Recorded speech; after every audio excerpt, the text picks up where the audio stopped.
নমস্কার বন্ধুরা, শুভ সকাল। কেমন আছো তোমরা সকলে? আমিও বেশ ভালোই আছি তোমাদের ভালোবাসায়।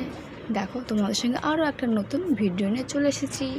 তোমাদের কার কার এরকম সবুজ মাঠের মধ্যে জল ভরতে ভালো লাগে? আমার তো ভীষণই ভালো লাগে। আর দেখো, মাঠের মধ্যে ছাগল, গরু, আরও অনেক কিছু রয়েছে। ওখানে একটা পুকুরও রয়েছে মাঠের ভিতরে। তোমরা কি, আমি জুম করিনি এটা, তাই আমি তোমাদের সকলকে দেখাতে পারছি না। জুম করলে হয়তো দেখানো যেত। আর এখানে দেখো, এত স্পিডে জল পড়ছে। এটা কিন্তু কোনো কারেন্টের জল পড়ছে না। এটা হলো তোমার সেই রোদে যে টাওয়ার বলে না, যে রোদের যে তাপটা হলে সেটা হিট হয়ে গরম হবে, সেটা থেকে জল পড়ছে। এত স্পিডে জল পড়ছে, তোমরা তো দেখলেই। আর এখানে দেখো, তোমার সাথে গল্প করতে করতে এখানে 2 ব্যাগ জল ভরা হয়ে গেল। এখানে দেখো, এবার কাকা চলে যাচ্ছে জলের 2টো ব্যাগ নিয়ে বাড়ি চললো। এখানে দেখো, আমাদের বাড়ির সামনে দিয়ে ট্রাক্টর যাচ্ছে। এই ট্রাক্টর দিয়ে জমিতে কাজ হয়।